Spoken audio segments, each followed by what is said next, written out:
하나님 말씀 보도록 하겠습니다. 갈라디아서 3장 23절부터 29절까지의 말씀입니다. 갈라디아서 3장 29절부터 23절부터 29절까지의 말씀.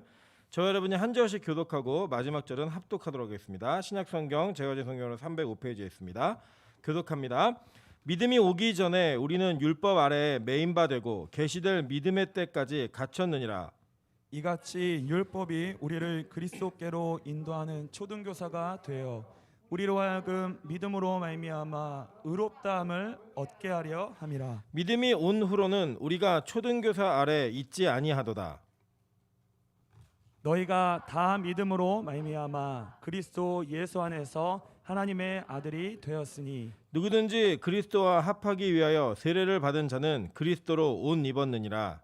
너희는 유대인이나 헬라인이나 종이나 자유인이나 남자나 여자나 다 그리스도 예수 안에서 하나이니라. 합독합니다. 너희가 그리스도의 것이면 곧 아브라함의 자손이요 약속대로 유업을 이을 자니라. 아멘. 우리 주변에 있는 분들에게 이렇게 인사하도록 하겠습니다. 천국은 반드시 시원한 곳일 것입니다. 네. 오늘 공식 온도가 어느 정도인지 모르겠는데 제가 차를 타고 오다가 차에 설치되어진 온도계를 보니까요 38도가 나왔습니다. 되게 더운 날씨였는데 이 더운 날씨 가운데도 하나님께서 우리를 지켜주셔서 예배할 수 있는 자리에 또 이 자리에 같이 온라인으로 함께할 수 있는 은혜를 주셔서 너무나 감사하다고 생각합니다. 뭐 지구 전 곳곳에서 이 이상 기후 현상이 있기 때문에 많은 사람들이 두려워하고 뭐 여러 가지 얘기들을 하지만 우리의 예배는 멈추지 않을 것이고 또 이 모든 것이 다 주님 오시기 전에 나타나는 징조임을 여러분 인식하시면서 하나님의 말씀을 더 믿으시는 그런 은혜 자리에 나아가시기를 주님의 이름으로 축원합니다. 네, 오늘은 갈라디아서 3장 23절부터 29절까지의 말씀을 가지고 옷을 바꿔 입으라라는 제목으로 하나님 말씀 증거하도록 하겠습니다. 여러분 오늘 읽으신 이 본문의 말씀은 바울이 율법에 대한 것들을 가르칠 때 그 율법의 기능이 무엇인지를 얘기하는 내용 가운데 한 부분입니다. 저는 개인적으로 이렇게 뭔가 물건을 사거나 뭔가 제품을 새로 구입을 하게 되면 설명서를 잘 안 봅니다. 그냥 일단 써요. 쓰다가 기능이 뭐가 있는지 잘 몰라서 대충 제가 알고 있는 것들만 쓰다가 제 동생은 이렇게 뭐가 제품을 사거나 새로운 물건이 생기게 되면 제일 먼저 하는 일이 그 설명서를 처음부터 끝까지 다 정독을 합니다. 정독을 하고 이 제품에 어떤 기능이 있는지 이런 것들을 정확히 알고 이렇게 알려주는 그런 역할을 합니다. 저는 그래서 평생에 이 매뉴얼을 다 읽어본 적이 없습니다. 읽어본 적이 없고 그냥 중요한 것만 찾아 읽고요. 또 주변에 그걸 잘 다루는 사람이 있으면 그게 어떻게 하면은 좋은 기능이 있는지를 이제 듣고 차후에 사용하는 경우가 참 많습니다. 그래서 내 핸드폰에 이런 기능이 있었어? 내 핸드폰 이렇게 이런 것도 돼? 이런 걸 얘기하는 그런 내용들이 있습니다. 저희 어머니도 저랑 비슷하시거든요.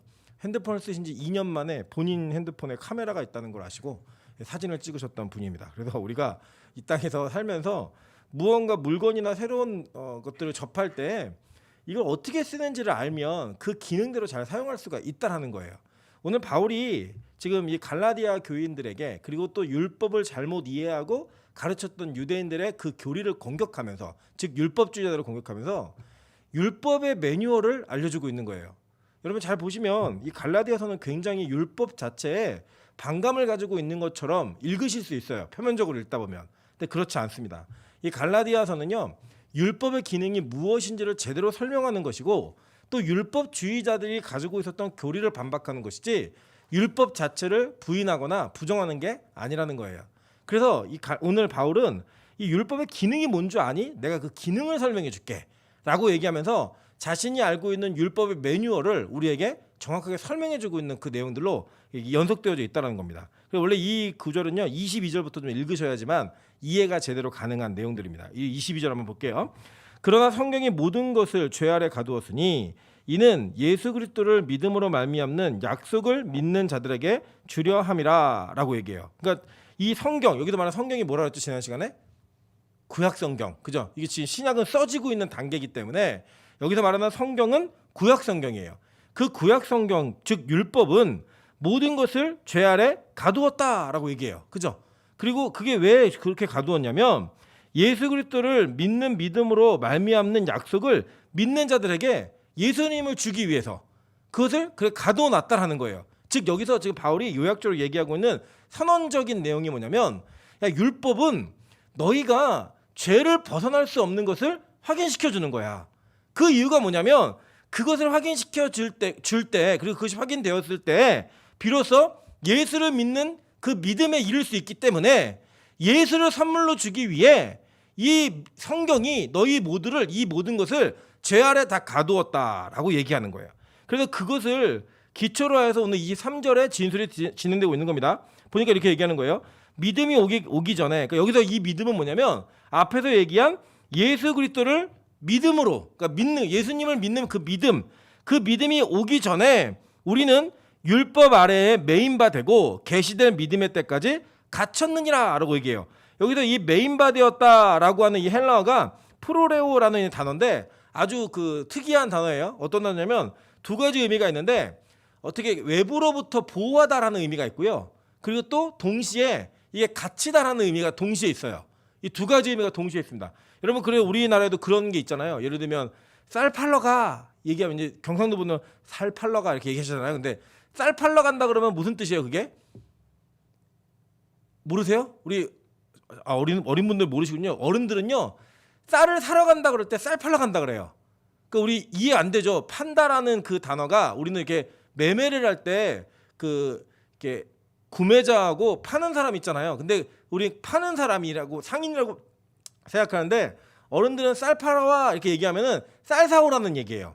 그런 것처럼 단어가 두 가지 이중적 의미를 가질 때가 있어서 문맥에 맞게 해석을 해야 되는 경우가 있어요. 근데 여기서 이 단어가 메인바디였다는 이 단어가 두 가지 의미인데, 하나는 이렇게 갇혀 있다, 그러니까 외부로 나가지 못하도록 가둬놓은 상태를 얘기할 때가 있고, 또 한 가지는 밖에서부터의 공격으로부터 보호하다라는 의미로 두 가지 의미로 쓰입니다. 근데 저는 오늘 이 율법 아래 메인바디였다라는 이 단어가 프로레오라고 하는 이 단어로 쓴 전 정확한 이유가 있다라고 생각해요. 왜냐, 이 두 가지의 해석 중에 이 문법적으로는 뭐가 맞냐면 정말 갇혔다라는 의미가 맞는데 동시에 이 율법이 우리를 보호하는 기능이 있다라고도 말하고 있는 겁니다. 자, 그 내용들을 좀 보도록 할게요.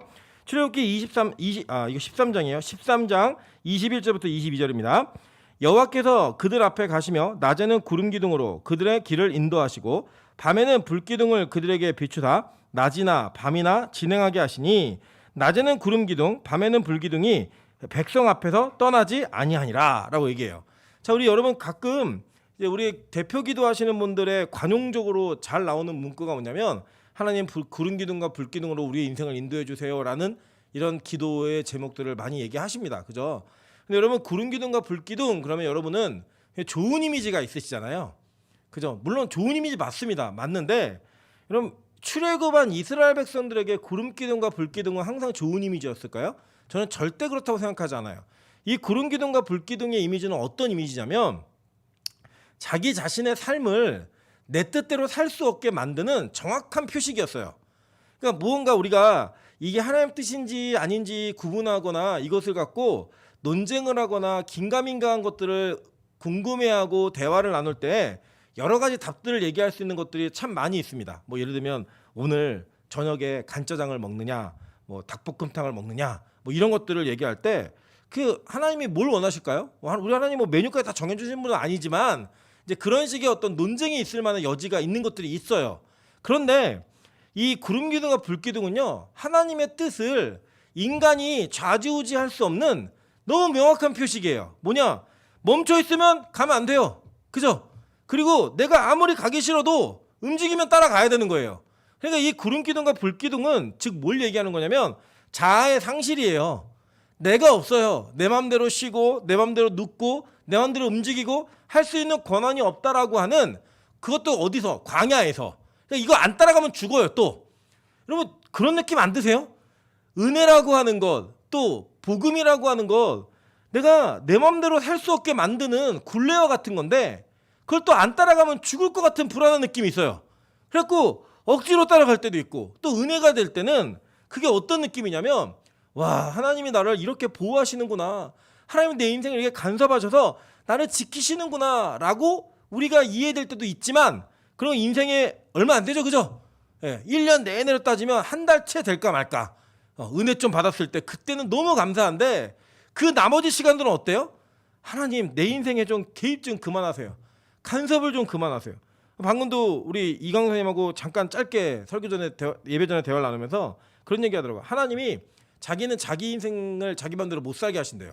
그 복음이에요, 복음. 근데 여러분 그 얘기를 하는 이강도 선생님 마음은 어떻겠냐고요.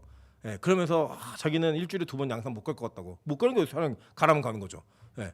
우리 인생이요, 우리 마음대로 살 수 있는 게 아니라는 것이 구름기둥과 불기둥으로 광야에서 명확하게 보여줘서 명확하게. 그런데 그 명확함이요, 잘 생각해 보세요. 광야에서 불기둥과 구름기둥이 없었다. 이스라엘에서 다 죽었습니다. 하나님이 그것으로 인해 우리에게 굴레를 씌워놓은 것 같지만, 우리를 가두어 놓은 것 같지만, 동시에 그것은 우리가 그 광야에서 목숨을 잃게 하지 않게 만드는 우리의 최소한의 보호 도구, 마지막 하나님의 지키심이었다라는 거예요. 잘 보세요. 신명기 32장 9절부터 12절입니다. 여호와의 분깃은 자기 백성이라 야곱은 그가 택하신 기업이로다. 여호와께서 그를 황무지에서 짐승이 부르짖는 광야에서 만나시고 호위하시며 보호하시며 자기의 눈동자같이 지키셨도다. 마치 독수리가 자기의 보금자리를 어지럽게 하며 자기의 새끼 위에 너풀거리며 그의 날개를 펴서 새끼를 받으며 그의 날개 위에 그것을 엎는 것 같이 여호와께서 홀로 그를 인도하셨고 그와 함께한 다른 신이 없었도다 라고 얘기해요. 그러니까 하나님 입장에서는 구름기둥과 불기둥 중에 우리 어떻게 하신 거예요? 지키시고 보호하셨다라는 거예요. 여러분 율법의 기능은 사실 그렇습니다. 율법은요, 우리가 죄에 속박되고 죄 아래 갇혀져 있는 것처럼 보이게 만들어요. 그런데 잘 생각해 보시면요, 그것이 죄임을 알게 하고 내가 죄 가운데 있는 백성임을 알게 함으로 말미암아 예수 그리스도께 나아가는 우리의 보호가 되고 호위하시는 호위가 된다는 거예요. 즉 이 율법은 우리를 가둬놓은 것 같지만 그 율법에 갇힌 바 되어진 저와 여러분은 하나님께서 우리를 지키고 포기하지 않으셨다는 확실한 증거라는 거예요. 여러분 잘 생각해 보십시오. 예수를 믿는다라고 하는 그 믿음의 자리에 온전히 나아가기 전에 가장 먼저 여러분의 의식 속에 인식되어야 되는 자의식이 뭐냐면 내가 죄인이라는 사실이에요. 여러분 자신이 죄인이라고 생각이 들지 않으신 분들은요, 예수가 필요하지 않다니까요. 제가 누누이 말씀드리지만 내가 죄인이다라는 그 사실과 현실적인 실체가 여러분 안에서 고백되어지고 여러분 안에 인정되지 않으면요, 여러분 절대로 예수를 믿을 수 없습니다. 만약에 그가 자기가 스스로 죄인이라고 하는 생각이 없는데 예수를 믿는다고 말하면 그가 믿는 예수는 그 인생에 기적이나 더해주고 그 인생에 원하는 소원이나 들어주고 뭐 우리 그 달림 별림 비는 것과 별로 다르지 않은 이 세상의 소욕을 채우는 데 있어서 필요한 수단이고 필요한 방법일 뿐 절대로 그분 하나님이 될 수 없다는 거예요. 그래서 여러분 기독교는요, 제일 먼저 선언하는 게 뭐냐, 저와 여러분 우리 모두가 죄 가운데 있는 백성임을 선언하는 거예요. 그래야지만 우리는 보호를 받을 수가 있습니다. 뭐로부터요? 죄로부터요. 그 죄로부터의 구원함을 얻기 위한 몸부림이, 그 죄로부터의 구원함을 얻기 위한 예수 그리스도를 바라봄이 저와 여러분을 죄 가운데서 구원할 수 있는 유일한 방법이라는 거예요. 그걸 위해서 우리를 죄 가운데 밀어 넣어버린 거예요. 그 죄 속에서 나올 수 없게 만든 거예요. 근데 그 테두리를 뭘로 정하셨다고요? 율법으로 정하신 거예요. 그 율법은 우리에게 뭘 확인시켜주냐면 너 죄인이야. 너 가능성이 없고 절대로 이것을 벗어날 수 없는 죄인이야 라고 하는 그 사실을 철저하게 인식시킨다는 거예요. 철저하게. 왜냐, 그것이 인식될 때에만 바로 예수를 향한 걸음을 내디딜 수 있고 그게 인식될 때에만 예수를 향한 소망감을 가질 수 있기 때문입니다. 그래서 여러분 제가 예전에 이 예화 많이 들어드렸는데요. 제가 예전에 그 특수부대 훈련을 받았잖아요. 공익근무요원 훈련을 받으면서 저희도 행군을 합니다. 지난주에 우리 노대현 전사님이 이제 행군한다는 얘기했는데 저희도 행군을 해요. 행군을 하는데 제가 이제 아시다시피 머리가 크잖아요. 머리가 커가지고 맞는 철모가 없어서 철모에 있는 내피를 뺐어요. 내피를 빼야지만 들어가요 이게. 그래서 이제 쓰고 가는데 내피를 빼면 이제 어떤 현상이 벌어지냐면 철모가 계속 움직여요 자기 맘대로. 그러니까 걸을 때마다 때리는 거예요 얘가. 앞도 때리고 옆도 때리고 얼마나 귀찮고 힘들었겠어요. 근데 그거를 쓰고 그냥 계속 가는 거예요. 그냥 벗으면 혼나요. 벗으면 안 돼요. 그래서 쓰고 쭉 가다가 잠깐 쉬어 그래서 앉아서 쉬는데 너무 힘드니까 저도 모르게 뒤로 벌러덩 눕는데 뒤에 벌러덩 눕는 그 자리에 뒤통수 부분에 돌뿌리가 하나 있었던 거예요. 근데 그 철모를 쓰고 거기에 딱 부딪히는 순간 다 쳐다봤어요. 소리가 너무 커가지고. 그런데 그 철모 때문에 그게 저한테는 누누이 짐이었거든요. 계속 제 머리를 때리니까 여기저기 누누이 짐이었는데 그 순간 가장 위기의 순간에 저를 보호하는 보호 도구가 되더라는 거예요. 율법이 그렇습니다.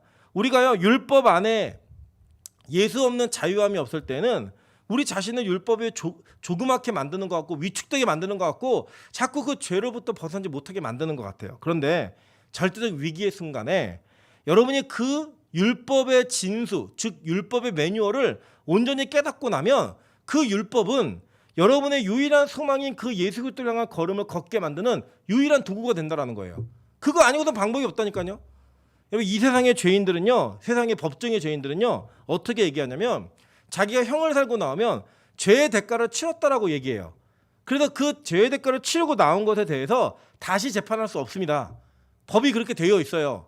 그런데 이 율법은, 특히 하나님의 법은요 계속 우리가 죄인임을 확인시켜 주는 거예요. 너무 힘들어요. 그래서 매번 설교를 들을 때마다, 말씀을 들을 때마다 우리 복 받으려고 사실은 예수 믿기 시작한 것 같은데 복이 아니라 맨날 여러분이 죄 아래 있고 너 죄인이고 너 그렇게 살면 안 되고 너 탈락이고 이런 얘기들만 계속 들리는 거예요. 그런 얘기가 계속 보여지는 거예요. 그렇게 되다 보면 하나님 우리를 가스라이팅을 하나 이런 느낌도 들고요. 너무 힘들어요. 그런데 여러분 그게 여러분이 예수라고 하는 온전한 소망을 붙드는 데 있어서 반드시 필요한 과정이 된다는 거예요. 그래서 교회가 죄에 대한 선언과 선포를 하지 않는 교회는 예수를 가르치지 않는 겁니다. 예수를 향한 걸음을 걷지 못하게 하는 거예요. 그래서 그 율법은 우리에게 그러한 지키심과 보호하심도 된다라고 성경은 설명하고 있어요. 그런데 24절 보니까 이렇게 얘기해요. 이같이 율법이 우리를 그리스도께로 인도하는 초등교사가 되어 우리로 하여금 믿음으로 말미암아 의롭다함을 얻게 하려 함이라 라고 얘기했어요. 자, 이게 뭘 얘기하는 거냐면 지금 그 율법이 너희들을 보호하고 때로는 너희들 갇히게 하고 이런 두 가지 기능을 다 하고 있었다. 다 하고 있었는데 이 율법이 우리를 그리스도께 인도하는 초등교사 역할을 한다라고 얘기합니다. 여러분 제가 지난 시간에도 한번 설명한 것 같은데 이 초등교사는 옛날에 이제 몽학 선생이라고 되어 있었는데 이 초등교사는 헬라어로 파이다고스라는 단어인데요. 이 단어를 이제 우리식으로 좀 의역을 해서 좀 이해하기 쉽게 만들면 가정교사 이렇게 얘기하는 게 더 맞을 것 같아요. 이 가정교사가 있는데 이 가정교사는 이 성인이 되기 전까지의 주인의 아들을 가르치는 역할을 하고 그를 온전하게 성숙하게 만드는 역할을 해서 그가 주인의 그 지위와 명예와 모든 것들을 이어받을 수 있게 만드는 준비의 과정에 반드시 가정교사가 필요했어요. 그래서 이 가정교사로 하여금 올바른 교육과 올바른 양육을 통하여 그의 인생이 아버지의 명예를 이어갈 수 있게 만드는, 아버지의 유업을 잇게 만드는 그런 역할을 이렇게 만드는 그런 직책이 이 초등교사의 역할이었습니다. 몽학 선생. 근데 이 사람이 이제 어떻게 하냐면 언제까지만 가르치냐면 이 아들이, 주인의 아들이 성인이 되기 전까지만 그 역할을 해요. 성인이 딱 되고 나면 그 이후부터는 이 가정교사였던 대부분의 사람들이 아들의 참모가 됩니다. 참모가 되어서 관계가 완전 역전돼요. 그래서 제가 말씀했잖아요. 그 전까지 어느 정도 능력이, 어느 정도의 권한이 있었냐면 이 몽학 선생은요 주인의 아들, 노예임에도 불구하고, 노예가 아닌 사람도 있었겠지만 노예 중에도 똑똑한 사람도 있었거든요. 노예임에도 불구하고 주인의 아들에게 매질을 할 수 있었어요. 매를 때려서라도 가르칠 수 있는 권한이 있었다고요. 그런데 그게 주인의 아들이 성인이 되는 순간부터는 이 주인의 아들을 보필하는, 그러니까 서버의 역할이지 돕는 역할이지 그가 주도적인 역할을 할 수 없다라고 정해져 있는 거예요. 그 당시의 법이었어요. 로마 사회의 법. 그 사회법 안에 있는 몽학 선생의 역할을 바울은 고스란히 율법에다가 대입을 시켜주는 거예요. 그러니까 율법이 하는 역할이 뭐냐면 너희가 그리스도 예수에게로 오게 만드는 인도하심, 그거 할 때까지만이야. 그게 딱 끝나고 나면 더 이상 율법은 너희들에게 권한과 영향력을 가질 수 없어 라고 얘기하는 거예요. 자, 그 얘기를요 바울은 로마서에서도 설명합니다.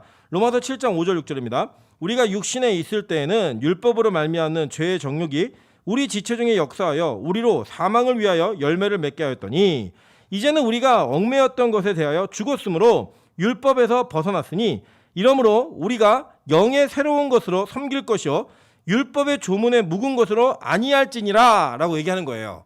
자, 이해되시죠? 그러니까 율법은 예수 믿고 나면 그 기능이 우리에게 하나님의 백성이 어떻게 살아야 되는 삶의 원리를 제공하는 것이지, 그것이 우리의 영혼의 문제를 결정하거나 여러분의 죄의 문제를 결정짓는 최후의 심판의 보루가 아니라는 거예요. 이해되시죠? 그러니까 맨날 그런 거에 매여 있어서 쓸데없는 죄의식을 가지고 살아가는 것을 성경은 철저하게 배격하고 있는 겁니다. 오히려 그 죄의식으로부터 벗어나 아들로 살라는 거야. 아들로. 이전에는 네가 율법에 매도맞을 수 있는 존재였다. 그러나 그것이 끝나고 이제는 너의 신분이 바뀌어짐으로 말미암아 하나님께서 이제는 너가 정이 아닌 아들이 되었기 때문에, 그 기업을 이어 후사가 되었기 때문에 더 이상 율법 아래에 있지 않다라는 선언을 해주시는 거예요. 히브리서 10장 1절부터 5절입니다.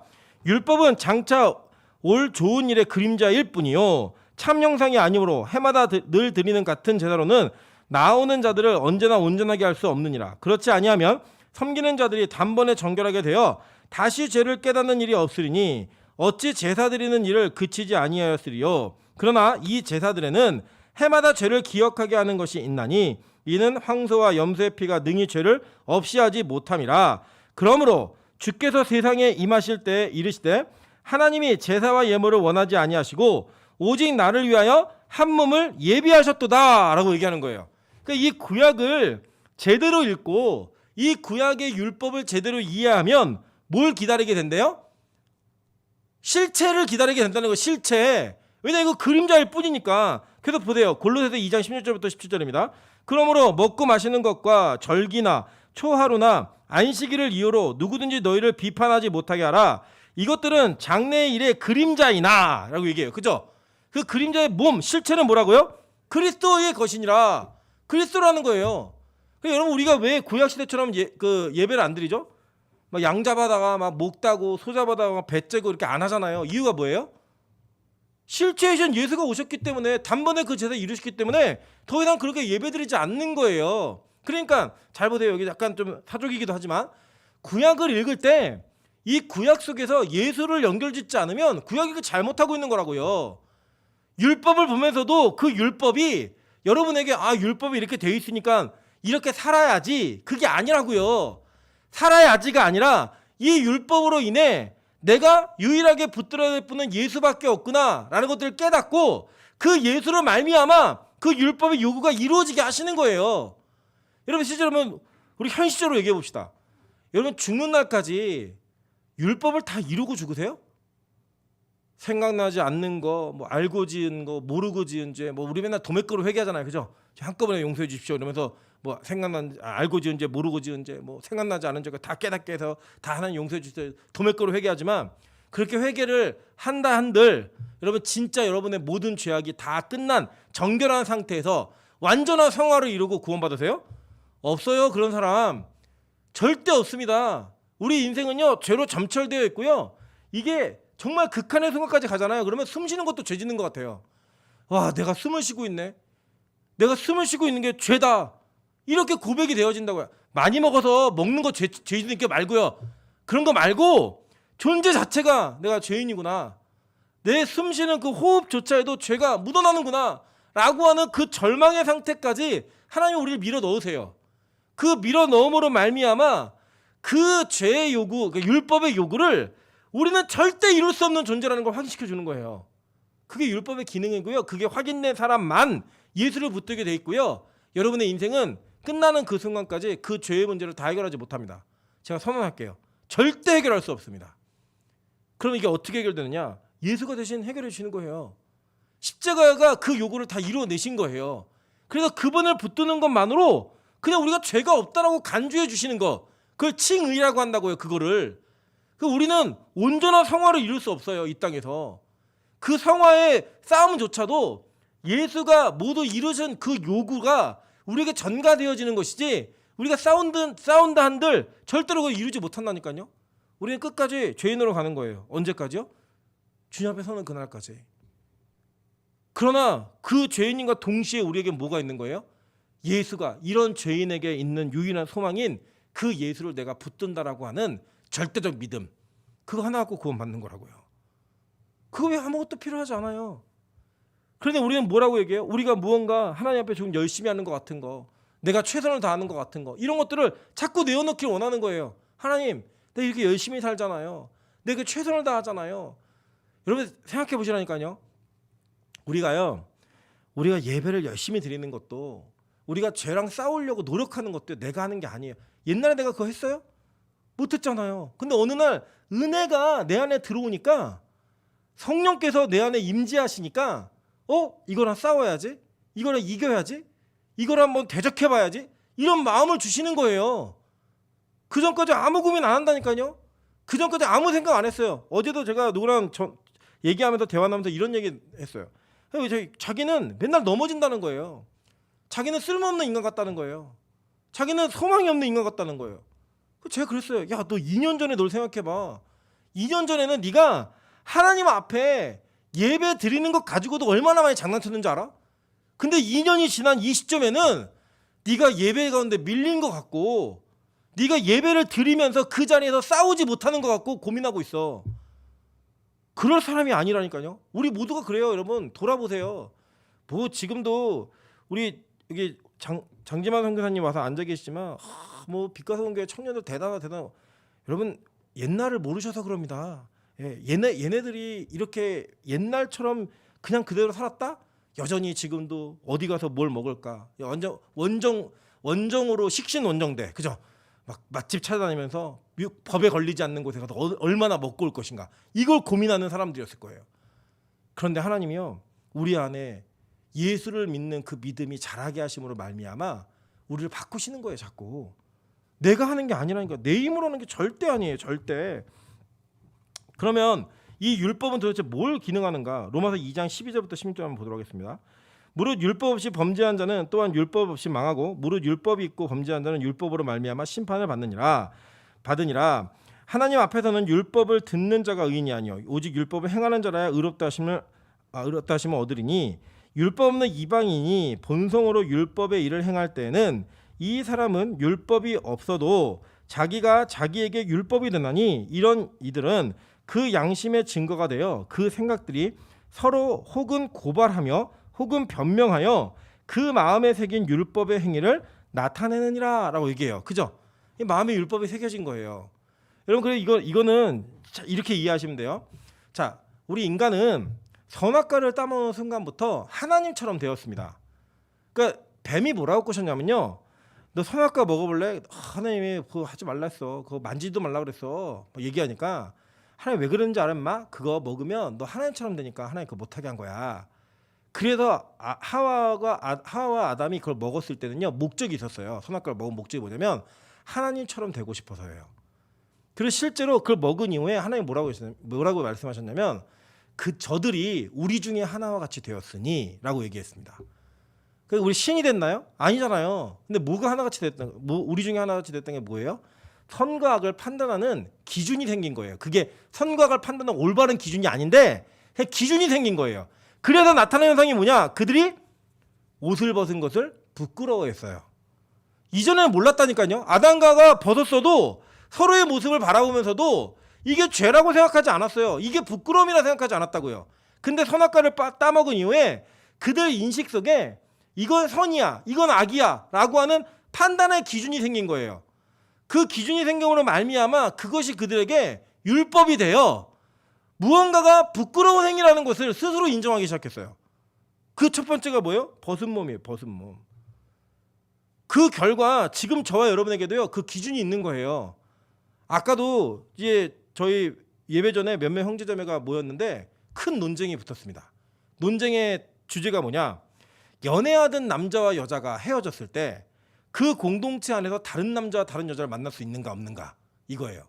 저를 빼고 나머지 모든 악한 무리들이 뭐라고 얘기했냐면 절대 그런 일이 있을 수 없다요. 안 된다는 거예요. 그러니까 뭐냐면 이런 거예요. A하고 B하고 사귀었는데 A하고 C하고 친구예요.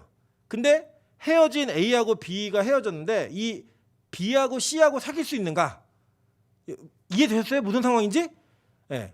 예를 들면 희원이하고 명수하고 사귀었는데 헤어진 거예요.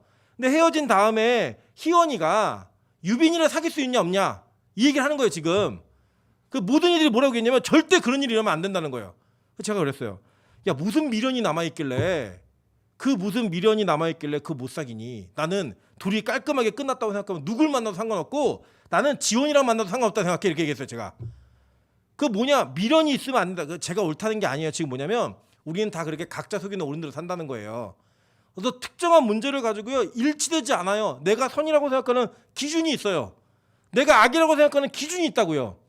그러면서 누가 그러더라고요. 한 달 사귀다 헤어진 건 괜찮은데 안 된대요. 제가 그랬어요. 2달 사귀면 그럼 안 되는 거야?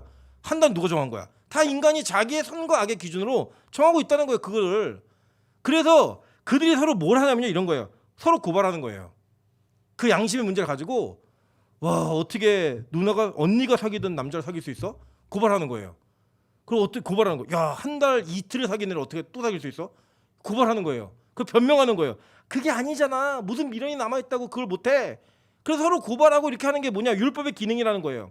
그래서 이 법은 자꾸 우리로 하여금 고발하고 변명하게 만드는 그 일들 외에는 할 수 없다는 거예요. 그게 율법의 기능이라는 거예요. 그게 뭐라고 해요? 곧 나의 복음이 이른 바와 같이 하나님이 예수 그리스도를 말미암아 은밀한 것을 심판하시는 그날이라 라고 얘기해요. 그러니까 의롭다함을 얻는 것은 뭐 때문에 얻는 거예요? 율법의 행위 때문에 얻는 게 아니라 그리스도로 말미암아 사람들의 은밀한 것을 심판하시는 그날에 그리스도로 말미암아 복음으로 말미암아 의롭다함을 얻는 거지 율법 행위로 맨날 고발하고 변명하고 이거밖에 못한다는 거예요. 그러니까 결론은 뭐냐? 뭐 사귀어도 되고 각자 사귀는 어른들 하는 거예요. 그냥 법이 어디 있어요? 자기가 옳다 생각하면 안 하는 거고 자기가 이렇게 괜찮다 생각하면 하는 거죠. 저는 그렇습니다. 야 미국 가봐. 전 남편과 현 남편이 한 여자고 같이 앉아서 밥을 먹어. 얘기했더니 목사님 아메리칸 스타일이라고. 예. 그 무슨 기준이에요? 이 기준 없어요. 우리 인간 세계는 다 그렇게 산다는 거예요. 근데 그걸 가지고 네가 맞느니 내가 맞느니 너는 죄인니 나는 의인니 이런 거 얘기한다는 거예요. 그 쓸데없는 거는 다 쓸데없는 거. 복음은 예수 그리스도의 은혜는 그 모든 것을 다 종료시킨다는 거예요.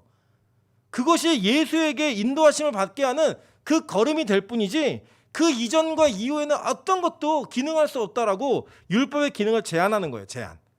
그래서 우리는 변한 거예요. 어떻게 변했느냐? 보세요. 25절입니다. 믿음이 온 후로는 우리가 초등교사 아래에 있지 아니하도다. 너희가 다 믿음으로 말미암아 그리스도 예수 안에서 하나님의 아들이 되었으니 누구든지 그리스도와 합하기 위해 세례를 받은 자는 그리스도로 옷 입었느니라 라고 얘기해요. 그죠? 여러분 이걸 왜 이렇게 얘기하냐면요. 지금은 옷이 패션 아이템이잖아요. 그래서 뭐 내가 어떤 옷을 입었느냐는 내가 얼마나 예뻐질 수 있느냐를 나타내는 거예요. 그죠? 근데 이 고대 사회는요. 옷은 신분이었습니다. 내가 옷을 입는 것은 내가 어떤 신분임을 나타내는 하나의 표식이었어요. 그래서 왕족과 귀족이 입을 수 있는 옷의 색깔이 있었고요. 옷을 어디까지 입느냐가 그가 노예인지 자유인인지를 설명할 수 있는 내용들이었어요. 여러분 우리도 지금 그런 내용들 있잖아요. 뭐 무슨 옷을 입었느냐가 그 사람의 신분을 나타내는. 제가 저희 고등학교가 저희 시대 때는 좀 특이하게 교복이 없었어요. 사복이었어요. 그런데 내가 강남에 있었고 파락군에 있다 보니까 그 애들이 옷을 입고 오면 그다음에 이제 청바지를 주로 많이 입으니까 청바지의 상표를 잘 보이게 하기 위해서 일부러 이 위에 겉옷을 옷 안으로 밀어 넣었어요. 그리고 여기 뒤에다가 뭐 겐 유즈드, 게스, 뭐죠? 서지오 바렌테, 뭐 다 모르는 상표인가요? 이런 거를 막 마우이 이런 거를 막 그때 당시에 청바지 하나 한 벌에 막 20만 원 이런 걸 입고 오면 그 상표를 어떻게든 돋보이게 하려고 이게 그걸 보내고 다녀요. 그런데 누가 뭐 뱅뱅 입고 왔다. 지금 뱅뱅 비싼가요? 뭐 캔톤 뭐 이런 거 입고 왔다. 그러면 막 뭐 한 장에 13,500원짜리 이런 거 입고 왔다. 그러면 조롱과 멸시의 대상이 되고요. 누가 비싼 옷 입고 오면 와 이거 어디서 샀어? 얼마짜리야? 옷 색깔 예쁘다. 화제였어요 그게. 사복 입은 학교의 비애였죠. 비애. 왜냐면 정말 부자들이 살았기 때문에 이 정말 좋은 옷을 입는 애들과 그 못 입는 애들이 있었거든요. 그런 것처럼 이 고대 사회는 내가 무슨 옷을 입었느냐 어떤 옷차림인가가 그 사람의 신분을 나타냈어요. 그런데 오늘 성경에서 뭐라고 얘기하냐면 그리스도로 옷 입으래요. 그리스도로 옷 입으라고 얘기하는 거예요. 그리고 뭘 얘기하냐면 너희가 이제는 예수 안에서 하나님의 뭐가 됐대요?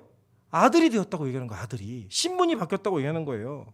그리고 골로새서 2장 20절부터 골로새서 3장 2절입니다. 너희가 세상의 초등학문에서도 그리스도와 함께 죽었거든 어찌하여 세상에 사는 것과 같이 규례에 순종하느냐 곧 붙잡지도 말고 맛보지도 말고 만지도 말라 하는 것이니 이 모든 것은 한때 쓰이고는 없어지리라. 사람의 명령과 가르침을 따르겠느냐? 이게 뭐예요? 다 율법이죠, 그죠? 장로들의 유전 하지 말라는 거예요. 이런 것들은 자의적 숭배와 겸손과 몸을 괴롭게 하는 데는 지혜 있는 모양이나 오직 육체를 따르는 것을 금하는 데는 조금도 유익이 없느니라. 그러므로 너희가 그리스도와 함께 다시 살리심을 받았으면 위의 것을 찾으라. 거기는 그리스도께서 하나님 우편에 앉아 계시니라. 위의 것을 생각하고 땅의 것을 생각하지 말라라고 얘기해요. 그죠? 이게 무슨 뜻이에요? 이게 무슨 뜻이냐면 이제 너희가 더 이상은 세상의 초등학문에 거기에 얽매이는 자가 아니라는 거예요. 너희 그거 다 죽었어. 끝났어. 이제 옛날에 가정교사에게 훈련받던 기간은 끝났어. 실제인 예수를 만나서 이제 너희는 아들이고 주인의 아들로서 기업을 이을 자야. 그러니까 하늘의 것 구해. 즉 무슨 얘기예요? 성령을 구하라는 거예요. 성령을.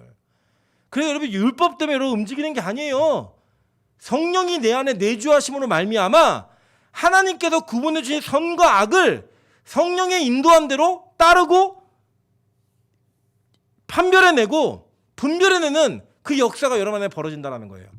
그래 이전에 좋던 것 이제는 값없는 거예요. 이전에 내가 행복해하던 것들이 이제는 더 이상 행복하지 않은 거예요. 이전에 내가 즐겨하던 것들이 이제는 더 이상 즐겁지가 않은 거예요.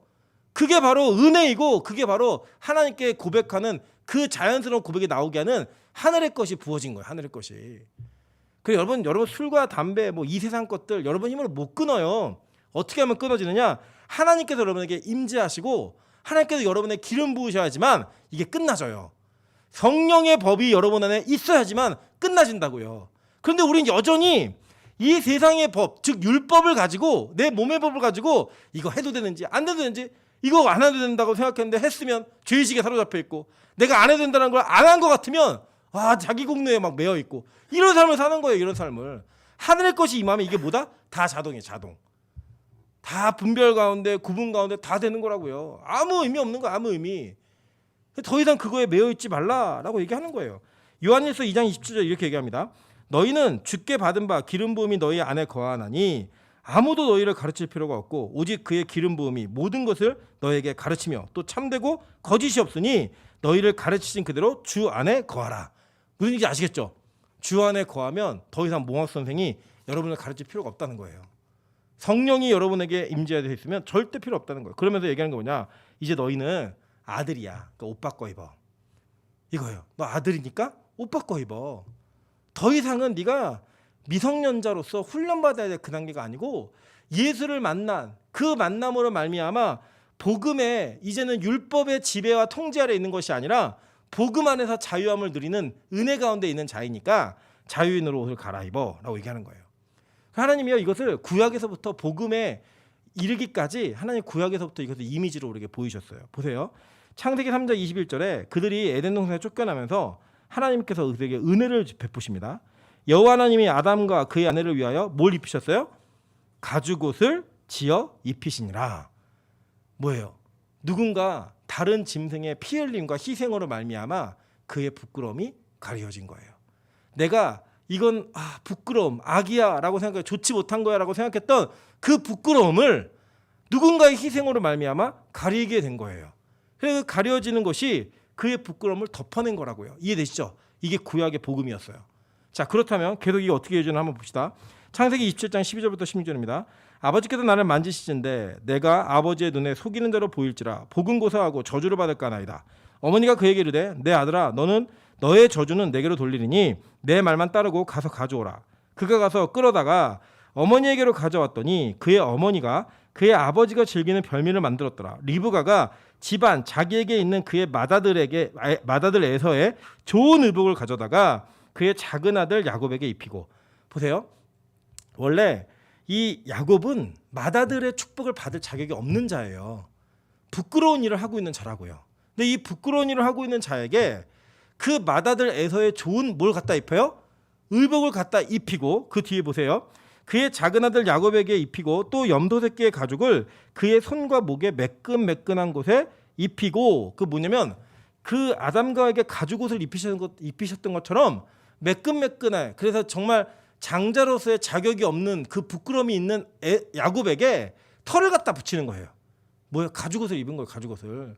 그 가죽옷을 입음으로 말미암아 어떤 일이 벌어진 거예요? 그가 자격 없는 존재인데 그 자격 없음 가운데 가죽 옷을 덧입고 좋은 의복을 입음으로 말미암아 하나님의 복을 받아 누리는 자가 되는 거예요.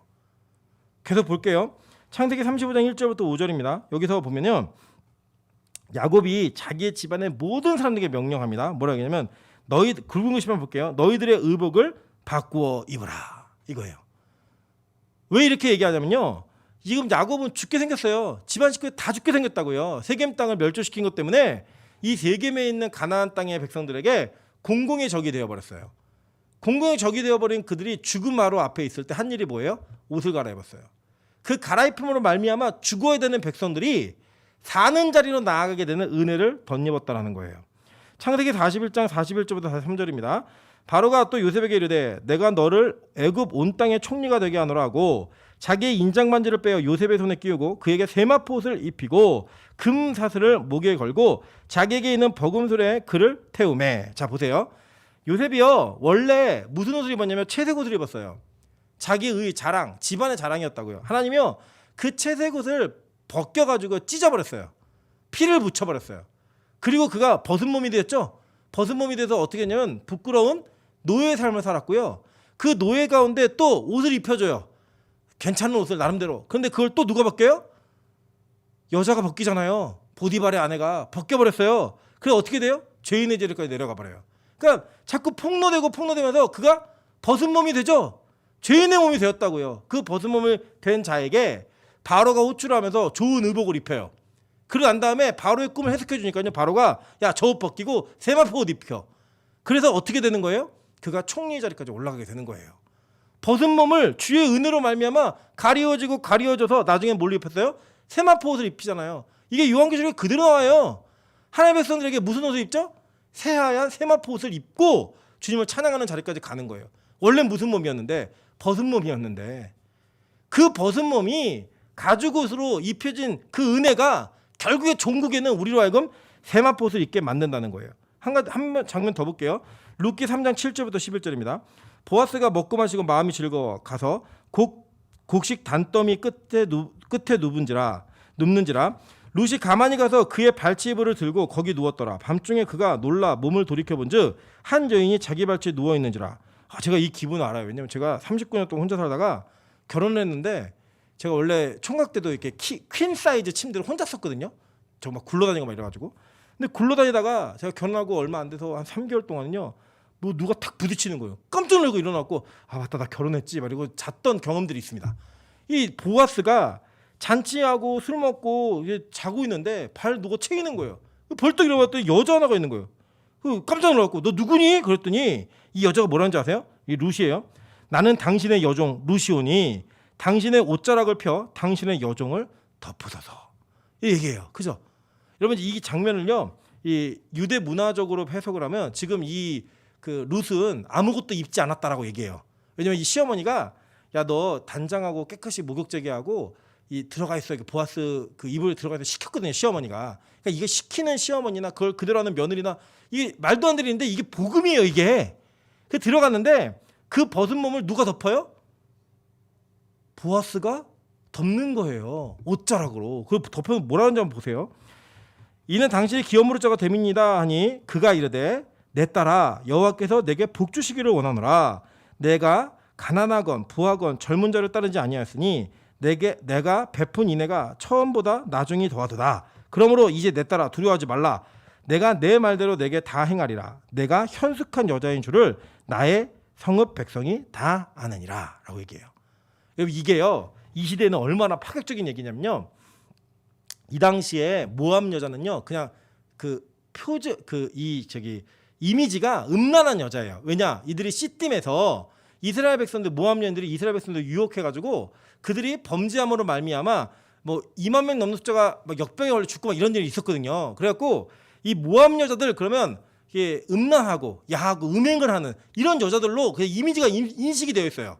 우리도 좀 그런 게 있잖아요. 뭐 예를 들면 뭐 중국 사람을 안 씻는다, 뭐 이런 이미지 그런 거 있고, 뭐 일본 사람 그러면 뭐 너무 이렇게 겉과 속이 다른 뭐 이런 이미지 있잖아요. 한국 사람 뭐예요? 화 잘 내고 막 이런 거 있잖아요, 그죠?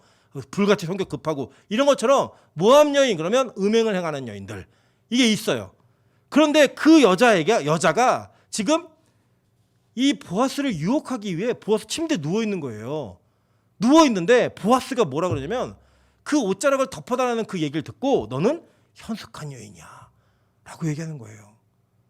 이렇게 부끄러운 것들을 덮음으로 말미암아 깨끗하게 바꾸어 주시고 신분을 고쳐 주시고 그의 인생을 변화시켜 주시는 성경의 여러 이미지들이 신약에 와서는 어떻게 종결되어지는 것이냐 보니까 로마서 13장 14절에 이렇게 얘기합니다. 오직 주 예수 그리스도로 옷 입고 정욕을 위하여 육신의 일을 도모하지 말라. 이 더 이상 너희들 옛날처럼 그렇게 벗고 사는 존재가 아니야. 더 이상 너희들 옛날처럼 세상의 옷을 입은 사람이 아니야. 이거 얘기하는 거예요. 오늘 본문의 27절에도 얘기하잖아요. 누구든지 그리스도와 합하기 위하여 세례를 받은 자는 그리스도로 옷 입었느니라. 너희는 이제 더 이상 옛날의 죄인이 아니야 선언하는 거예요. 다른 옷을 입고 있잖아. 신분이 다르다고 너희들은 이제. 근데 그 옷이 뭔지 알아? 그 옷의 브랜드가 뭔지 알아? 그리스도. 얼마나 멋져요. 이번 지난 우리 금요일에도 우리 노전사님이 전신갑주 티를 입고 설교를 했습니다. 이제 앞으로 저희 교육자들이 카라 있는 옷이나 이렇게 세미 정장을 입기로 약속을 했습니다. 했지만 그 전신갑주를 그렇게 입는다고 전신갑주 입혀지는 게 아니에요. 어떻게 입혀지는 거냐? 그리스도로 옷 입는 거, 그리스도로. 여러분의 옷 상표가 뭔지를 한번 점검해 보시라는 거예요. 이 세상에 우리가 좋은 브랜드의 옷을 입으면요, 사람들이 알아보는 게 너무 좋아요. 사람들이 알아보게끔 그것을 나타내고 싶어 해요. 오늘도 우리 아영자매가 유명한 브랜드의 옷을 입고 왔는데 저게 이게 매국노의 옷이거든요. 입으면 안 되는. 야, 너 진퉁이 할 때 짭이래요. 짭. 지금 표현으로는. 저는 짭만 입습니다. 왜냐하면 제가 진짜니까요. 이런 얘기하면서 교만한 얘기를 했습니다. 제 짭만 입는데요. 옷의 브랜드 상표가 쭉 있음으로 말미암아 그 사람이 어떤 옷을 입었는지, 그리고 때로는요 자신의 가치가 없는 사람들이 좋은 옷을 입으면서 내가 얼마나 괜찮은 사람인지 나타내고 싶어 해요. 그래서 명품을 입는 거예요. 그래서 브랜드를 입는 거예요. 브랜드가 티나게 입는 거라고요. 여러분, 저와 여러분은요 원래 부끄러운 존재예요. 원래 죄인이라고요. 원래 죄인이 죄짓고 더럽게 살고 죄 가운데 사는 게 뭐가 이상해요? 그렇게 사는 거예요 계속. 그런데 그 더러운 저와 여러분을 그리스도라는 옷으로 입혀주심으로 말미암아 여러분 신분을 바꿔주신 거예요. 그리고 더 얘기하는 거예요. 야, 이제 이런 옷을 입었으니까 그 옷에 걸맞는 삶을 살아. 여러분, 우리 그렇잖아요. 우리가 그냥 동네에서 그냥 5,000원짜리 티 한 장 입고서 막 일을 할 때 옷에다가 막 이렇게 묻히는 뭐 더러운 게 묻거나 이래도 별로 우리 신경 안 씁니다. 그죠? 근데 여러분이 예를 들어서 저는 좋은 상표를 모르는데 디젤 티 뭐 한 장 티 한 장에 30만 원이 면티 한 장에 미쳤죠, 그죠? 디젤 옷을 제가 여러분에 선물해 줬어요. 다 전교인에게. 그리고 여러분 의자 나르세요. 그럼 어떻게 나르실 것 같아요? 힘이 들어도 의자를 들고 손으로만 이렇게 옷에 절대 붙지 않게 이렇게 들고 다니지 옷에 막 이렇게 기대 갖고 먼지 먹게 하지 않는다고요, 우리가. 그렇잖아요. 양복만 입어도 그러잖아요, 우리가. 정장만 입어도 절대로 그 옷에 먼지가 묻을까 봐 우리 서로 조심해요. 오늘 바울이 얘기하는 거예요. 니들 그리스도로 옷 입은 자들이야. 니네 옷 상표가 뭔지 알아? 지저스야. 우리도 할까요? 지저스. 다 크게. 왜 영어로 하면 멋있는 것 같고 예수님 그럼 이상하죠? 한번 해볼까요? 예수님. 그렇잖아요. 희한해요. 그거 제가 보면은 뉴욕 써 있잖아. 그 뭐 노원 써 있는 거예요. 경기도 여기 써 있는데 그런 걸 입고 다니면서 막 즐거워요. 근데 우리는 예수를 옷 입는 자들. 여러분 지금 여러분이 옷을 바꿔 입어야 되는 바꿔 입은 자들입니다. 그래서 그 옷에 걸맞는 인생을 살아야 되는 거예요. 그러면서 얘기하는 거예요. 너희는 유대인이나 헬라인이나 종이나 자유인이나 남자나 여자나 다 그리스도 예수 안에서 하나이니라. 이게 무슨 뜻인지 아시겠죠? 원래 옷이 뭘 나타냈다고? 신분을 나타냈다고요. 넌 노예야. 난 자유인이야. 너는 그냥 평민이야. 난 귀족이야. 이걸 나타내는 게 옷이었어요. 그런데 다 뭘로 입었어요? 그리스도로 다 입은 거예요. 입으니까 여기서 유대인, 헬라인, 종, 자유, 남자, 여자 다 하나야 우리. 이거 얘기하는 거예요. 이게 교회라고요. 그런데 이 교회에도 여전히 이렇게 세워진 교회에도 여전히 저 사람이 무슨 옷을 입었나, 저 사람이 무슨 가방을 들고 다니나, 무슨 차를 타고 다니나, 어떤 집에 사는가를 가지고 서로를 구분해요. 몇 명의 목회를 하고 있나, 교회가 사이즈가 얼마나 큰가를 가지고 열등감과 우등감을 느껴요. 얼마나 배웠나, 좋은 학벌이 있나, 이거 가지고 여전히 그걸 느끼고 있어요. 나쁜 교회입니다. 온전한 교회가 아니에요. 온전한 교회는 오직 자랑하는 거예요. 뭐래요? 예수 그리스도로 옷 입은 것을. 그리고 그 옷 때문에 하나가 되는 거야. 하나. 우리 단체 티 입으면 소속감이 있잖아요. 소속감. 제가 참 신기하더라고요. 그 찬소 어린이집에서 꼭 어디를 나가면 애들을 잊어버릴까봐 동일한 옷을 입혀요. 같은 옷을 입히는데 하루는 찬소가 그 견학을 가면서 안에 초록색깔 옷을 입으라고 얘기했는데 저희 부부가 잘못 이해해가지고 겉에 초록색깔 옷을 입힌 거예요. 그랬더니 임찬수가 이거 아니라고 차를 기다리면서 별 패악질을 다 하고 난 난리가 난 거예요. 그 아이가요, 집에 엄마가 올라가서 차를 세워놓고 집에 올라가서 그 반팔티를 갖고 갔는데 나중에 원장 선생님이 얘기해 주더라고요. 차에서 내리지 않고 그 옷을 갈아입고 내렸대요. 우리 같았으면 귀찮아서라도 갈 텐데 차 안에서 옷을 갈아입고 자기 원 아이들과 동일한 옷을 입었을 때 안정감을 느끼고 그 차에서 내려서 아이들과 합류했다는 거예요. 여러분, 그게 우리 인간의 모습인데 우리 그 인간이 그리스도로 옷 입은 것, 그것을 두려워하지 않아. 그거는 불안해하지 않아. 옷 안 입은 거를. 세상의 것을 못 맞춘 거는 너무 불안해요. 남들처럼 나도 학벌이 있어야 되고 돈이 있어야 되고 차도 있어야 되고 집도 있어야 되고 이거는 너무 불안해요. 와, 누구네 집이 얼마가 올랐다더라. 누가 결혼을 했다더라. 누가 좋은 대학 갔다더라. 되게 불안해요. 근데 예수로 옷 입은 것이 나에게 확인되지 않는데 불안하지가 않아요. 헐벗고 다니고 각자 옷을 입고 있는데 각자 속에 있는 대로 이 세상의 옷을 입고 여전히 교회 안에 모여 있는데 그게 불안하지가 않아요. 여러분, 저는 우리 빛가서공교회가 옷 갈아입는 교회였으면 좋겠습니다. 우리 인생이 옷을 갈아입는 새 사람이 되었으면 좋겠습니다. 보세요. 에베소서 4장 21절부터 24절입니다. 진리가 예수 안에 있는 것 같이 너희가 참으로 그에게서 듣고 또한 그 안에서 가르침을 받았을진데 너희는 유혹의 욕심을 따라 썩어져가는 구습을 따르는 옛사람을 벗어버리고 오직 너희의 심령이 새롭게 되어 하나님을 따라 의와 진리의 거룩함으로 지으심을 받은 새 사람을 입으라. 골로새서 3장 10절부터 11절입니다. 새 사람을 입었으니 이는 자기를 창조하신 이의 형상을 따라 지식에까지 새롭게 하심을 입은 자니라. 거기에는 헬라인이나 유대인이나 할레파나 무할레파나 야만인이나 스구디아인이나 종이나 자유인이 차별이 있을 수 없나니 오직 그리스도는 만유시요 만유 안에 계시느니라.